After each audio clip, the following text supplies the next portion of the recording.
dreading going to work tomorrow? At least you don't live in Nazi Germany during 1942.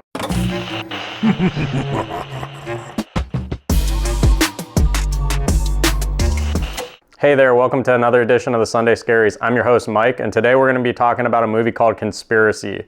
This is an HBO movie that came out in 2001, and today we're actually not going to rank this film. And the reason we're not going to rank this film is because I think this movie is less about entertainment and more about the authenticity and the story about how the Nazis decided to do the final solution and exactly what went into that. And all this movie is an hour and a half conversation, and that's it. There's not much other than that. There's no action scenes, there's no depictions of the Holocaust in it, there's no political chess matches going on. It's just really a conversation and how the Nazis got their agenda to do the final solution. I'm not going to do spoilers in this review, but if you're familiar with history and you know what the Holocaust is, which 99.9% of you probably do, you probably get where this film is going to go. Again, I'm not going to rank this film because I think this movie has not been watched by enough people,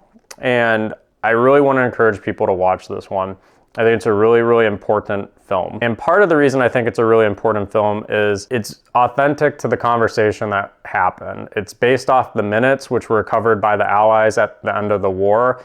And while all history movies have some dramatic liberties that are taken by the director and the production team, this is probably as accurate of a historical movie as you're gonna get. Obviously, not every piece of dialogue can be 100% to a T, have been recaptured that went on in that room, but based off the minutes, this is really, really accurate of how the Nazis decided to execute the final solution and get it passed. Again, this film was produced by HBO, and this was during a time period where HBO was experimenting with a lot of different historical movies and TV series.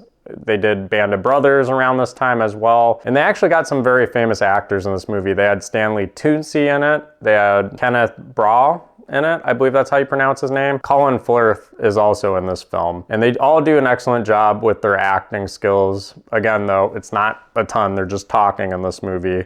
Not much other than that. But they do a great job of impersonating the German elite. A little bit about the film and the plot. In January of 1942, two high-ranking German officers, Heinrich and Eichmann, call a big meeting on behalf of Hitler's orders. They meet with this big group of German elite to decide the Jewish question.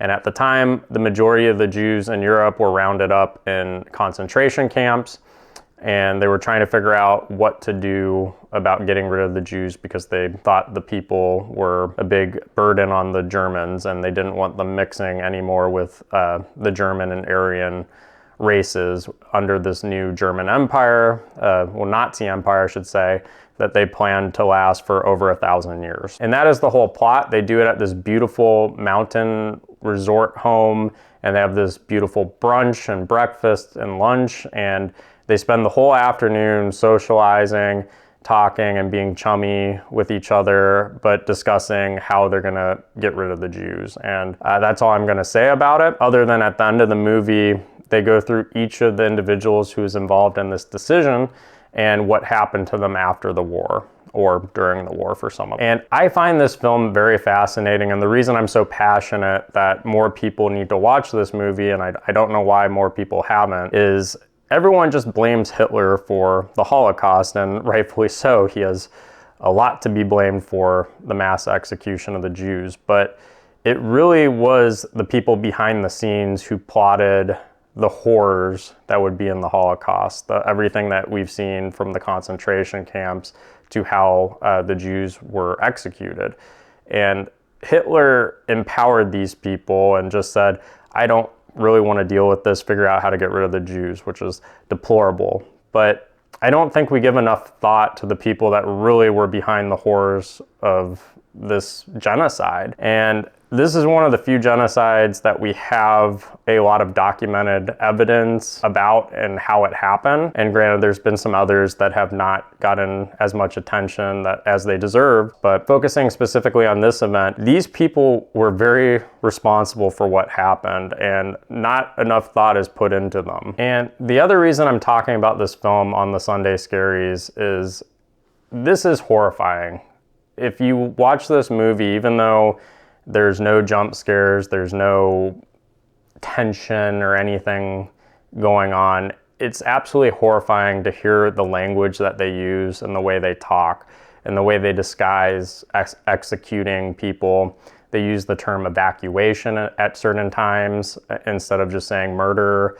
They talk about sterilization, just different things about the Jewish people and how they want to, get rid of them and stop the reproduction of any more Jews.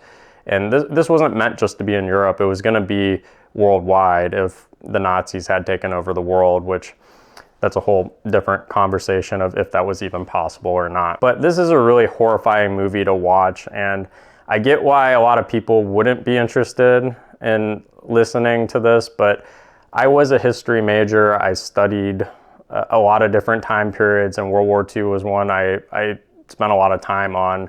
And I'm a big believer, if you do not study history, it will repeat itself. And it's important for people to watch things that make them uncomfortable if it's good for education. And this is something everyone should be educated on. We still today are having all sorts of human injustice crimes going on and murders in foreign countries in different parts of the world. And there's all sorts of underground horrible things going on, like with sex trafficking. I think it's important to study these types of things and figure out the root causes and figure out how to prevent them from happening again. So I do challenge anyone who's watching my review on this to watch Conspiracy.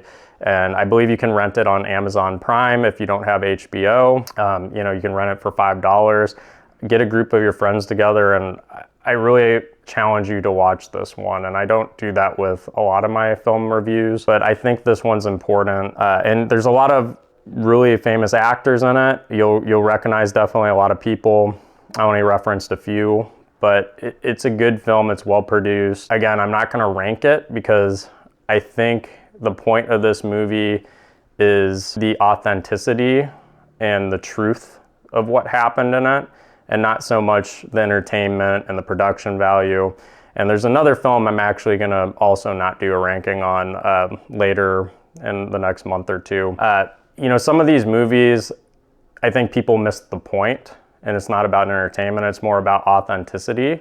And that's why I'm not ranking this one. And that's why I'm not ranking this one, because this is an extremely authentic movie, and it's one of the most historically accurate movies. And I actually studied this in college, and the documents that were used to inspire the movie, the screenplay for the movie, I should say. So I highly, highly encourage you to go watch this movie. And one last thing I'll challenge you on while you're watching this movie is, really listen to the way they laugh at certain things. Listen to the lack of care for human life and the way they talk about these Jewish people. I mean, it really is horrifying. And also, one last thing to challenge you on. At the end, really read closely to the fates of everyone and what happened to the people that decided this horrible crime against humanity. And just kind of reflect on it. Do you think these punishments were right? Do you think they weren't right for what happened? And again, granted, some people didn't make it through the whole war, but just kind of reflect on it. And I don't have an answer on that. I am a Catholic, and I'm staunchly against the death penalty. So, and I believe in forgiveness. It is something to kind of reflect on, that these people, especially the ones that survived the war and their punishments, and did we handle this right? Did we not handle this right? I'd love for you to watch the film and put some comments in the section down below. I think this movie deserves some more discussion, and just this event deserves more discussion. So just give me your comments down below, and I can't wait to read what you write. Anyways, guys, thanks again for tuning into the Sunday Scaries. I know that was a bit heavier of a topic than we typically have on here. But you know, I want to use this platform and try to do some good as well as entertain you. Please subscribe to my channel if you have not already. I really do appreciate all the support I've gotten so far with my channel, and please refer your friends here, tell them to subscribe, follow, and of course write comments. I love to hear your feedback to my different reviews and your thoughts, and you all have such interesting perspective. With that said though, all I know is I'm very grateful today for all the men and women who served in World War II and helped end this horrible regime, and I'm grateful to be going to my job tomorrow.